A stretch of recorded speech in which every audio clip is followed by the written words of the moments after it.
out of curiosity, what made you want to get into sports communication or that sports route? Yeah, I mean, growing up, like my entire life, a lot of kids are like, "Oh, I want to do this, I want to do that." From day one, I was like, I want to be a sports broadcaster. Any way that I can tell a story through video, that's my favorite thing, and I can. That's kind of the thing I feel like I'm the best at. If I were to pick one thing, it's just the storytelling aspect.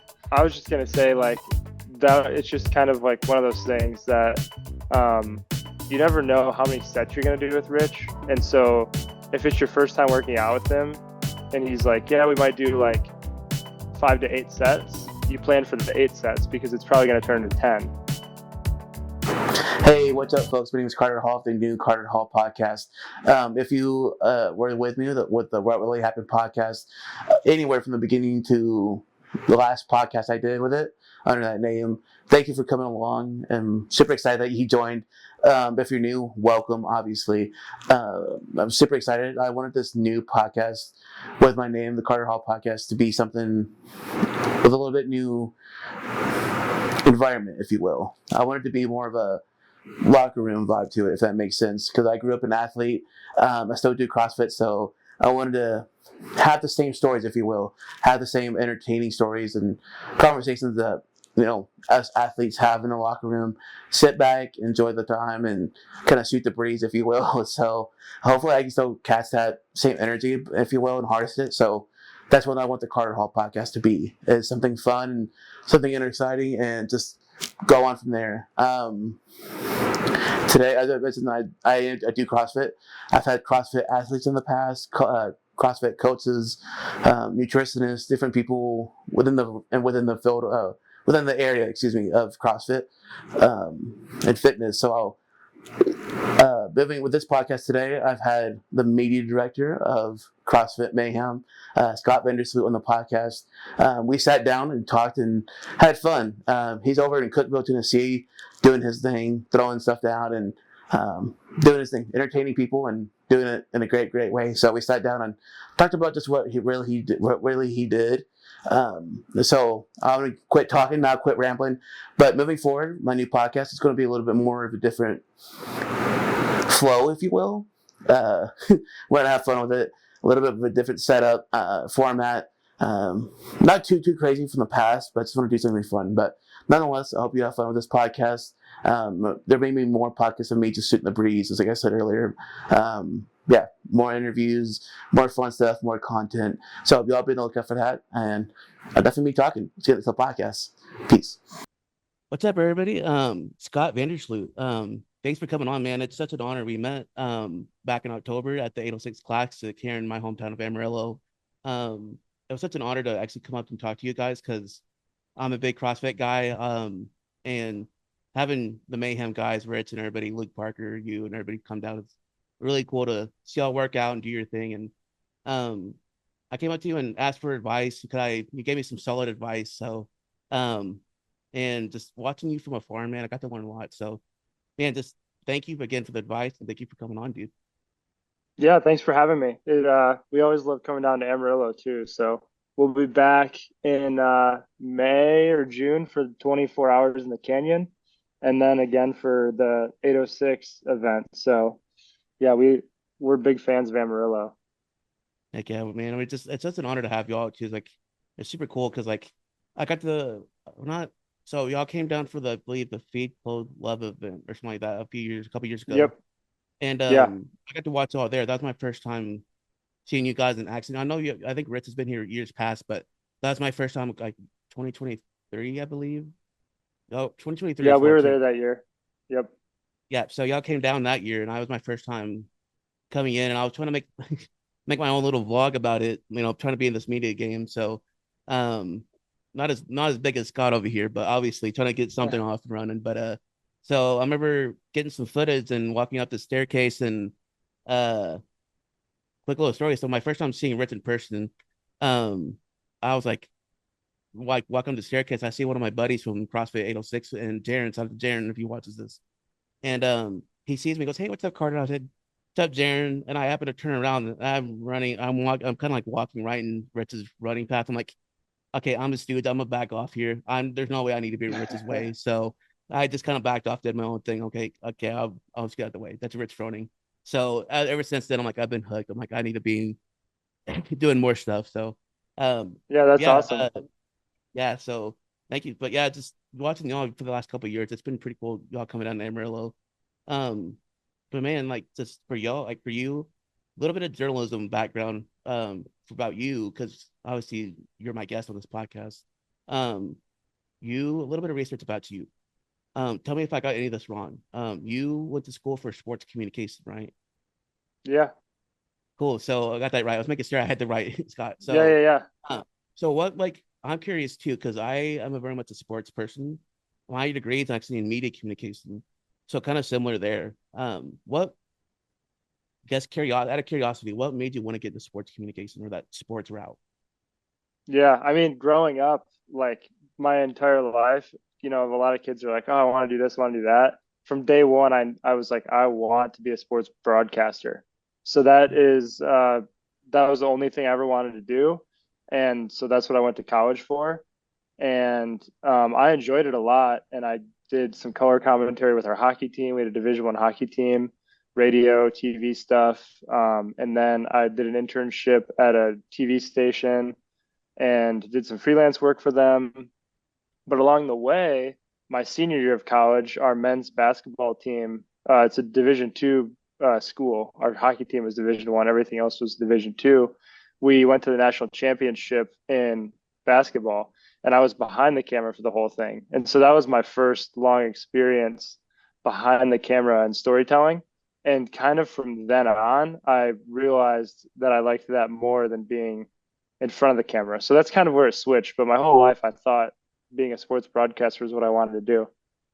Oh wow, so you're more comfortable, like you said, behind the camera as opposed to being in front of it.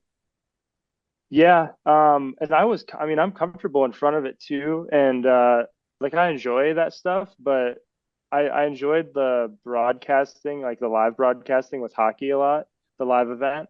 But I realized somewhere along the way I didn't want to like live the life of the TV news where you're working, you start in the early afternoon and work all night every day of the week. And Oh wow. so there was that. Yeah, there was that. And then also, I just thought I enjoyed being behind the camera more and I was a little better at it. So that's what I went with.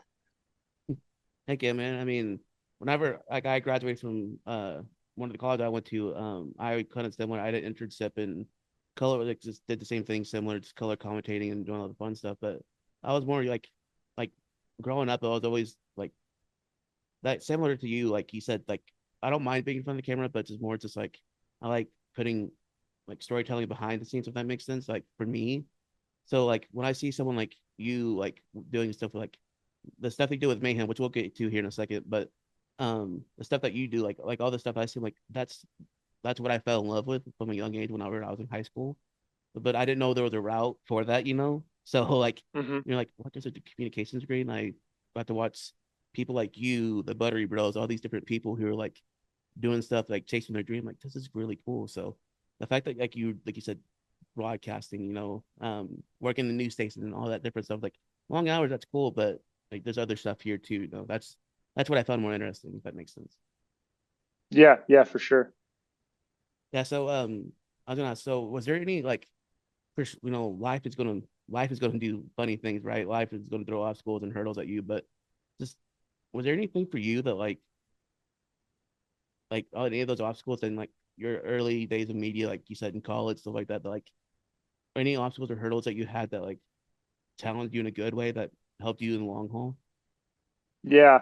I mean, I think the biggest thing was just the nature of where I worked. So when I was a student, I worked for our athletic department and we were a Division II school, so you don't have like the big budgets for the media department. But our school in terms of athletics was very successful. And then when I was a graduate assistant, after I graduated college, and did my graduate degree, it was the same deal where the programs were very successful, but you don't have this huge budget for a huge staff. And so I had to learn to do a lot of different things. So I was managing, photo, video editing for 20 programs, working the website, doing graphic design, helping with, the marketing plans, and basically learning every single aspect of media. So I was never just siloed into video or siloed into photo, whatever it might be. Um, and that's been super useful, obviously, moving forward in my career to be able to do all those things. Even if I don't do all of them like every day now, I still can go back to those times and think about like, oh, how do I do this thing or do that thing? And, what did I do back then? Yeah, that's always cool to hear that too, because like it sounds like it kind of prepared you to be like the Swiss Army knife, if you will. Like you're not Yeah. just like comfortable with one thing. You actually have the knowledge to like do a plethora of things. If that makes sense. So that's pretty much what you're saying, right? Yeah, exactly. So I mean, I'm not the best at anything, but I at least can do everything pretty well. It's Heck almost yeah. like the definition of CrossFit, but in media. Most definitely. That's what I like about CrossFit too. It's like, and like there's so many parallels I think that most people don't see. So you said it perfectly just then too. So that's cool. Yeah, Um, yeah, Was there, yeah. So was there one area that you found more comfortable than the other? Like out of all that training, that like not training, but the stuff that like you said, those hurdles you went through in college and yeah, everything. Was there like one that you found like came natural to you? yeah. I've always found that the like not necessarily even long form, but like any kind of storytelling, whether it's in a 3 minute piece or a 30-minute piece, I've always found that to come very naturally to me. That's my favorite thing to do. So any way that I can tell a story through video, um, that's my favorite thing, and that's kind of the thing I feel like I'm the best at. If I were to pick one thing, it's just that storytelling aspect, and so the ability for me to kind of like in real time uh, be editing these pieces in my head and see how it's going to play out, or lay it out beforehand, and it plays out how I need it to, or whatever that may be, um, or get the right soundbite out of an athlete or coach or whatever it was or is. That's always been the thing I think for me has come the most naturally.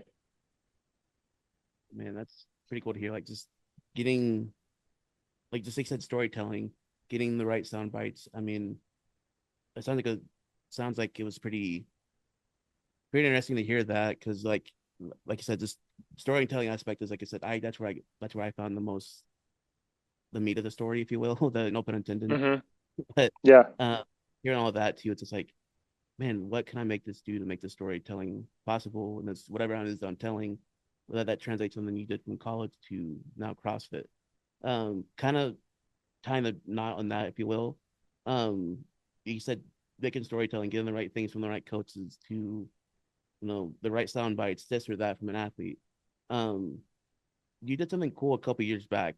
Um, I don't want to discredit it, and if there's more people tied to the project, then feel free to shout them out. But you did a project, I believe, making a documentary about Rich and the rest of his crew, right? About going like big, like doing a team, or let me phrase this, making a documentary about Rich, right, at the CrossFit Games, going team. Hmm.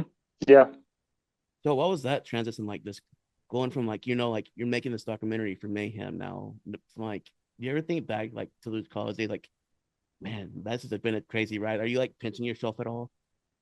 Yeah, I mean that was so the first year we were at the games, that was crazy because for me when I was at those the places I was before, Ferris State and Ashland, the colleges, sometimes we would have pieces that would get quite a few views, but I always felt like where I wanted to be was at a Power Five Division One school or a professional team of some sport, and that was just because I felt like I wanted a lot of eyes on my work, and so coming to Mayhem, for me that was the first chance where I was able to make something that had more eyes on it.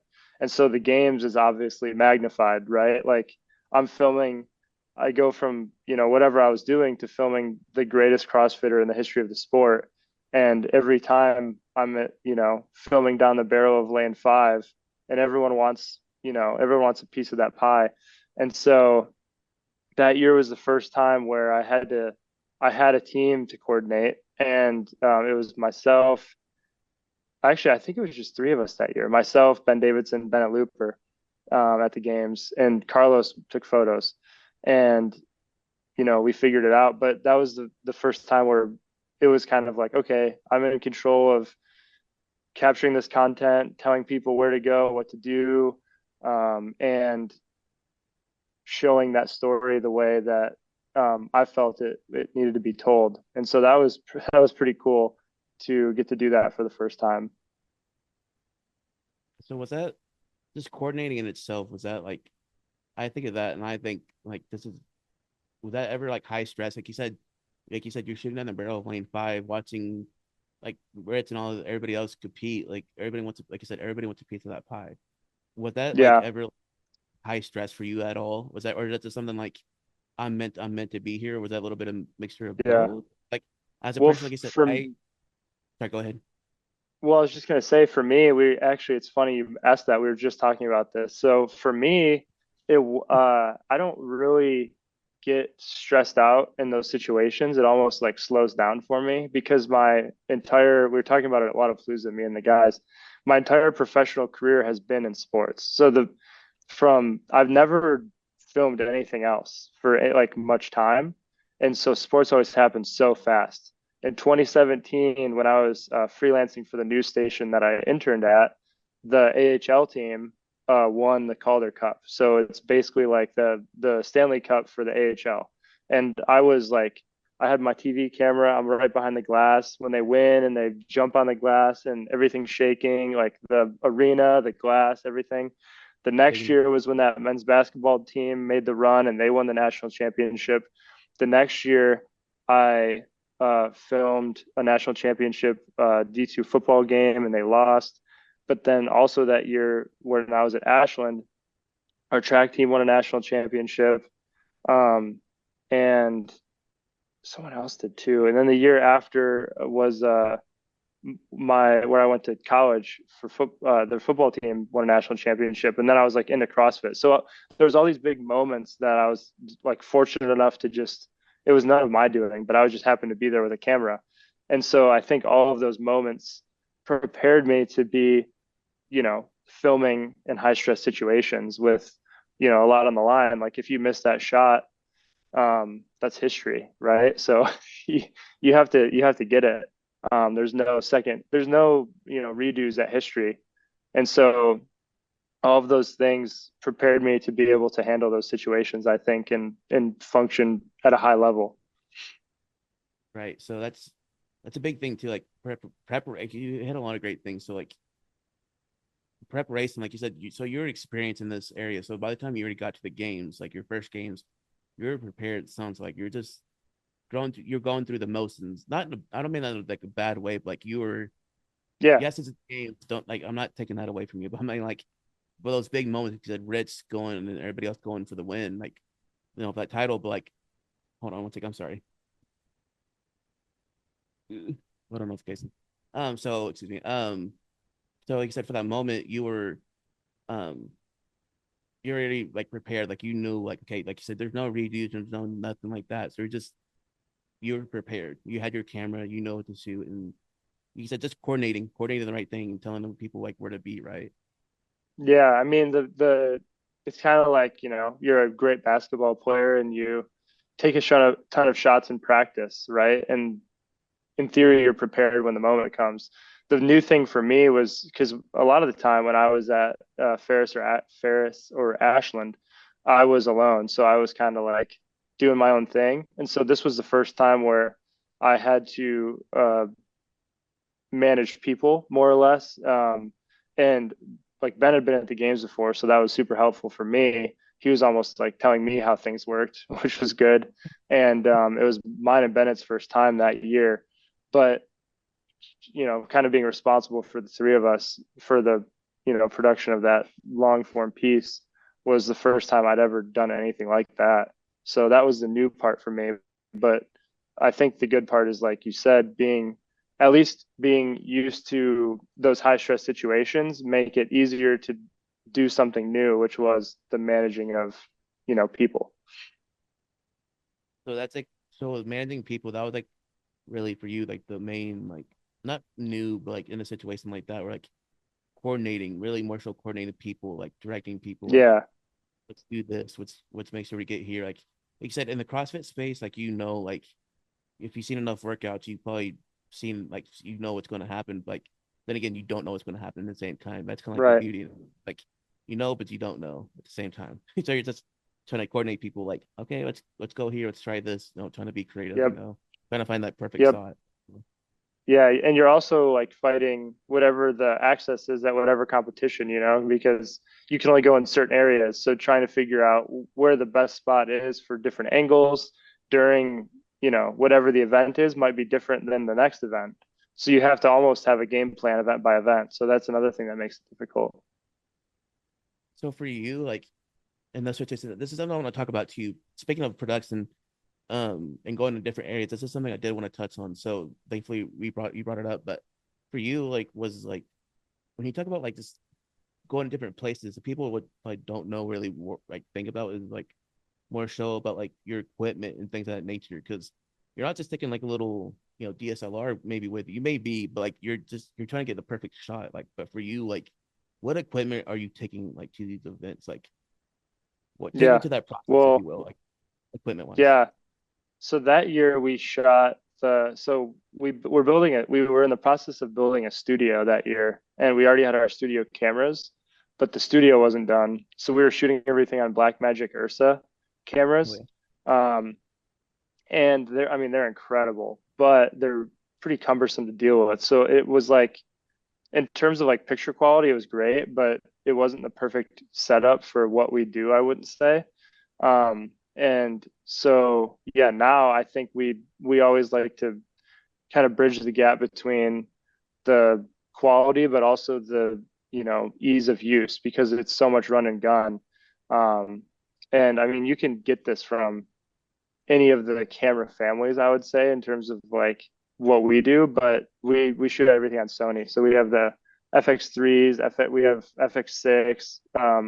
If I'm on like a solo trip, I'll take the A1 because I have the best of both worlds in terms of video and photo.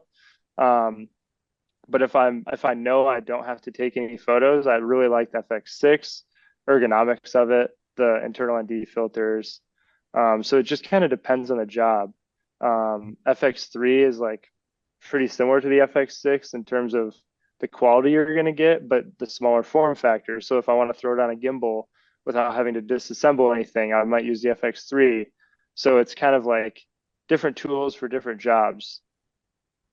Yeah, so that's so for people who aren't into production world, you're used to speaking a lot of gibberish just then. So like, I mean, I'll list some of those down below, but like just like I'm here fascinated by what you just said because like I'm like, oh yeah, like this like so like oh yeah, because I asked them, I had a million questions just then, but people who don't know production like you're speaking Greek, but I love to Yeah, listen to yeah. people like who don't speak that. So it's like, so like when you like just like you said, throw on an indie filter, do this, like throw on a gimbal or do whatever. Like, what's that like when you're preparing for like you're throwing on your lens and you're the proper lens you have or the like you said the Sony camera. I was gonna ask you too, like, was Sony something you always worked with, or is that just like why Sony over like Nikon or Canon or so forth?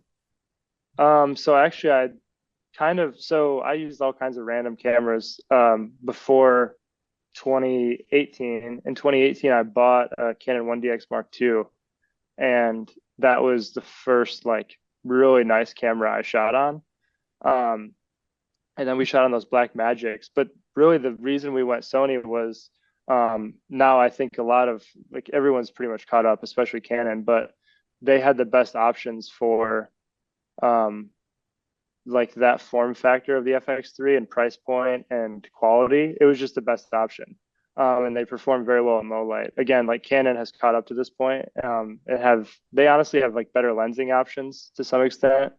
Uh, Hoping Sony catches up on a few different lenses I'd like, but um, yeah, that was just a choice. Like it was just like, hey, we need a camera that packs a punch in a small body and is good in low light, and that was the one we chose at the time. And once you get on the rabbit hole of a camera family, and you get all the lenses for it, all the cameras for it. You just kind of stick with it. So that's what we've done. Sweet. So you're familiar, like you said, you're in the family of cameras already, but you got more familiar over time just with something like y'all just Yeah. got more cool. Yeah. So Yeah. But I've used quite a few. I mean, I shot the 2022 games on a Red Raptor. We rented a oh, whole Red setup. So we've, that's pretty we've cool. used all Heck yeah. kinds. Yeah. Yeah. We've used all kinds of stuff. What was that like? What was shooting on a red light? Because that's like that's my one of my things I want to get behind. Like, what was that like renting that? Like, was it like It were you was like was that cool. something like take me through that? Yeah. I mean, I thankfully it turned out well, like all the footage, but I had no idea what I was doing. I just knew that it was going to look epic. So, I mean, Kind of crazy to kind say of to going interrupt. back, Like, that's kind of crazy. I don't mean to interrupt you, but that was just crazy. You're like, I don't know what I'm doing, but like it was cool. Sorry, I didn't mean to interrupt you there, but I just hearing that was crazy. yeah. Well, kind of my whole life or like professional career, I guess you could say, it's always been like I've always figured stuff out on the fly. So I'm not one to like overthink if something's possible or if we should do it. If it sounds like a good idea, I just send it. And we knew it was going to be Rich's last year competing on the team, and I'm like, well, we might as well film it on a red. So Let's that's go kind for of where it. that came to be. Yeah, Yeah, so that's pretty cool. You're like, we don't know, like we'll just go ahead and send it. It's Rich's last year. Might as well just give yeah, him a proper send off, right? yeah. So I filmed that whole thing in 8K. Oh, sorry. Thank you. That's so that's pretty cool. So that's and that was that the documentary that you ended up making, right? Eventually with everybody. Yeah, yeah. That was from 2022. And So where yeah, the footage off of that camera is crazy. yeah, I watched some clips of it and my mind, like obviously I'm a CrossFit, like I do CrossFit. So I'm like watching the event, I'm like, oh, this is pretty cool. But like as a person with a communications degree, I'm also like looking at like the camera shots. Like I'm telling my brother, like, hey, like check this out. Like, see that shot over there? Like, there's a kind of cameras, blah blah blah. He's like, he's a physical therapist, so like his mind Yeah, doesn't go to camera production. He goes to like CrossFit and like, oh yeah, your body's moving this way because XYZ. I'm not thinking that. I'm thinking like we have CrossFit mindset that is the same, but we're off two different tracks within the CrossFit sphere, which I love because you pick your brain about different stuff. So, but yeah, it's always fascinating to hear that, from different people in the space. yeah. So for kind of speak about CrossFit a little bit more, we're gonna like probably deep dive a little bit more. So did you have any like prior to CrossFit in media, did you have any athletic like were you an athlete beforehand? Yeah, I played, well, when I was super, I played soccer my whole life. And then until I was like 14 or 15, I played tennis. And then I played basketball like middle school through high school. So those were kind of the three sports that I was big. I mean, with like cousins and stuff, I played football and wiffle ball and baseball and all that kind of thing. But my most competitive sport was soccer for sure.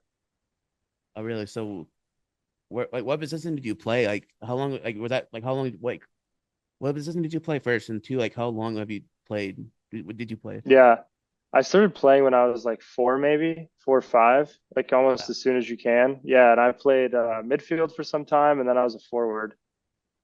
I really so I'm not like I'm trying to learn soccer more. So those more defensive positions or offensive? Because are you more like Um, so growing up, I played more midfield, which is kind of both. So you're playing offense and defense. Those are the guys that run around the most. And then when I got to high school, I played forward, which is, I mean, you come back a little bit on defense, but it's almost strictly an offensive position. so were you more like if you had a choice between the play the two, like did you like which one would you prefer in your mind? Definitely, I liked midfield, probably forward. Yeah, I think I was suited well for that. Like, yeah. So would you say that your soccer experience led like helped you any at all towards or your athletic background helped you at I did I could speak right. Helped you any towards your CrossFit experience, like your CrossFit like athleticism? I mean, it definitely helped me not have to work on like running, aerobic capacity stuff. My Yeah. whole my whole life, so I didn't really touch a barbell or a weight till I was like 17. So, I'm 27 now. I've been trying to get strong for a decade because all I did until then was run. And so that's been like my entire life doing CrossFit, or even before I started CrossFit in 2015, but it's always been a uphill battle trying to get stronger. I think just I have a disposition towards being aerobic. And so it's like the opposite of those fast twitch guys. I'm good at sprinting, but that's about the only fast twitch thing I'm good at. Not really lifting at all. All right, so like more like when you start, so more like just different, like or more like conditioning was more your, obviously you came from that world, so like more conditioning was more your thing. So like Yeah. just you said you were 16, 17, but or maybe older before you realized you started getting like wanting to get, you even touched the barbell. Yeah. Yeah. So it was just running to be able to do that in soccer until I was 17. And then I was like, you know what? I think I should do this lifting thing a little bit. It might help me. But until then, I didn't even think about wanting to work out, in the weight room. Oh wow. So there's something I've been like searching you a little bit to get as much information as I could about you. Like it sounds weird saying that, but I heard this through podcasts and stories and stuff like that. That like even I heard a story that Rich said that you were super like strong and then you like deadlift were your thing. Like, I heard it on Oh, Savant's I could, podcast that, yeah, I've like got one trick pony with the deadlift. I can deadlift pretty well. Yeah. so where did that come from? For someone who was like a soccer player to being super I strong don't with dead, know. where'd that come I from? have I have no idea. I think naturally I'm like have a decent posterior chain because my deadlift is pretty good for my like relative to my strength, and my back squat is pretty good relative to my strength, but my front squat is not as like not there. Like I can back squat over 100 pounds more than I can front squat. Um, so Same yeah, I here. don't know, and I haven't trained like I trained deadlift kind of hard in college because I wanted to get a 500-pound deadlift. And then once I deadlifted 500, I kind of just, I mean, I still do them obviously, but I don't really push. I don't try to push my deadlift because I'm so bad at other things, and it keeps going up. So I don't know. It's just just something my body likes to do. Yeah, it's always crazy to hear like people who are like just like naturally good at something like you can work on something, like I can work on something, and then someone right next to me like, how do you outlift me? Like your first shot, like Yeah, how do you on this? What's my first time? Like you outlifted me by like 150 pounds. How does that work? That's like there's no way you should be like there is a way, but obviously like my mind like it's trying to like compute that, like how does this even yeah, work? So, yeah. but yeah. For you, like I heard a couple stories and we'll head on out of here, but how'd you get involved with Mayhem in the first place? That was something I was interested in. Yeah. So I was finishing my in 2020, the like COVID and everything shut down the NCAA. And so basically my contract with the school I worked for ended because I was a graduate assistant. It ended in May of that year. And so the whole time, like I was doing interviews with starting in like March or April, doing interviews with different schools, um, different teams, whatever. And through the process, like a lot of them I would either be a finalist for a job and they would say, hey, we're not hiring anymore because we don't know what the future is right now, or you got this job, but we can't give it to you for maybe like 6 months, like whatever it was. And through the process, I kept, having those things fall through. And then Mayhem, someone told me about a Mayhem job posting was on like Facebook or something. I'm like, well, I might as well apply. I like doing CrossFit. Funny story was in 2018, yeah, 2018 when I was graduating college, I applied for a video producer job with CrossFit and I didn't get it. And that's before I went to grad school. And I probably would have gotten hired and then immediately fired had I gotten it because they fired their whole media team. So it worked out well.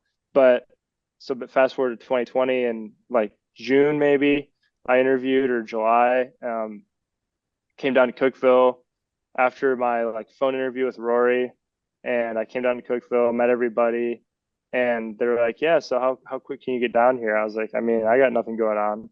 So the next week, I came down to Cookeville, and the rest is history. That's so crazy. That's like, yeah, they needed you like sounds like they needed you right away. Like how long you get to Cookville? Like, did you know where Cookville was at that point? Like, did you ever heard of it by then, or know where it was even Yeah, at? I mean, I was into CrossFit. So I started CrossFit in 2015, and I had watched the games before then. So like I think the first year I watched the games was probably 2012, and I kind of enjoyed it as a sport, like watching it, but I had no intentions of doing it at that point. But then in 2015, when I got to college, I started doing it. So I definitely was aware of Mayhem and Rich and everything at that time. Oh wow, so you're already like you already so you knew of it, like you knew of Mayhem and Ritz and all those guys already. He was already had his sport championships or on his way to having his sport championships by then. Yeah, yeah. So he'd won like, I guess, eight by then. Oh wow. So Yeah. he was there. No, seven, eight. So he was already in it by then. Like he was already in like a goat by then. Like goat by Yeah. then. Yeah, for sure. Cool. So yeah, so couple like one quick story I heard. I want to see if this is confirmed or not. So I heard that like I don't put you on the spot. So I heard that like whenever one of the first time you got to Cookville, I don't know if it was the first time, but one of the first time you got to Cookville, that you met with I forgot maybe been Roy, right? Is that what you said? Hmm. That he put someone put you through a workout and you thought it was 6 rounds, but it ended up being 8. Yeah. This That was this with Rich. We did went up to the barn and did well, I thought it was gonna be like 4 rounds. It was echo bike, double under farmer's carry, something like that. And I thought, and we went 1-to-1. So I work, he rests, and we were partners, and he rested while I worked. And I thought it would be like a 4 round workout. So I kind of paced for that. And then he's like, no, we're going to do eight. And I just died on the back half. so like was like so you already like your pacing is already like messed up by then. Like you were like you already spent like you Yeah. lasted Yeah. where's the workout do you think? So go ahead. I don't interrupt you. Go ahead. I was just going to say, like, that it's just kind of like one of those things that um, you never know how many sets you're going to do with Rich. And so if it's your first time working out with him and he's like, yeah, we might do like 5 to 8 sets, you plan for the 8 sets because it's probably going to turn to 10. But I didn't know that at the time. That's so crazy to hear that too, because like Ritz is like a beast, and he's like in my head I may be wrong, so tell me if I'm wrong, but in my head it's he's like he's already like a goat, like you said, in the game of CrossFit, the sport of CrossFit. But it's like in my head it's like why can't you keep up with me? It's like you're Rich Froning. Like I don't know if anybody can keep up with you. Like the very fact maybe like Exactly. if you're, unless you're like Luke Parker or something like that. I'm like, but I'm not Luke Parker. I'm like I can't do this. Like I'm not Roman or any of these people who can just keep up. Like Yeah. I'm a CrossFit. I'm a weekend warrior, if you will. Yeah, exactly. That's exactly right. Cool. So, couple more quick minutes, and then we'll head out of here. But you all just got back from Wadapalooza doing a lot of amazing things, and you just posted a video not long ago about it, right? Yeah. Yeah. Wadapalooza was fun. It was a new venue. So that was cool. It was by far the best access we've ever had there. And so, yeah, we had a ton of fun at Wadapalooza. And now it's like we have a couple trips, but now we're kind of planning for the Open and the Mayhem Classic coming up. Mayhem Classic is going to be sweet. The first one happened just before I was here. So I'm excited to be here for this one. Like, yeah. So, what are like? I was going to ask you about that too. Like for the mayhem, like all that, like the competitions coming up. What are some expectations that we can, like, as fans, can like expect? Like as far as what you know, like what can we expect? Yeah. Well, we're trying to bring, I said on our podcast, kind of like bridge the gap between the classic vibe of what CrossFit was maybe in like 2014 and the new athletes. So we've been saying like bringing classic back. So we're hoping to kind of bring that old school vibe and the uh, kind of that CrossFit had at that time and bring it to the modern day athlete. And so hopefully we can reflect that in the programming, the energy, the media, um, and we have an awesome athlete roster. So it's going to be a cool competition, I think. Heck yeah, that's I'm so stoked to watch the Mayhem Classic, honestly, because I now that it's like people athletes can actually compete in this and actually like qualify for the games, right?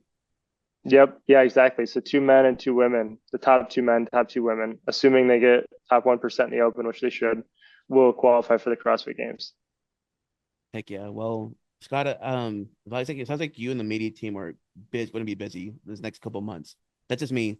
But Scott, I Yeah. can't think of nothing coming up, man. I just feels like we could talk on and on, but I don't want to keep you too busy. So thank you for coming on, dude. I could talk to you forever. So thank you a million times, man. Yeah, I appreciate it. Thanks for having me. Yeah, of course. Is there anything you want to say before you head on out of here? No, just check out the Mayhem Classic, April 5th and 6th. Hopefully, we're pumping out some good content. Heck yeah. Everybody go watch Mayhem. What's y'all's YouTube handle? CrossFit Mayhem. Just search CrossFit Mayhem, you'll find it. Heck yeah. Everybody go watch it. Scott, you're the man. I can't thank you enough, dude. Yep, thank you. Of course. Yeah, everybody check it out.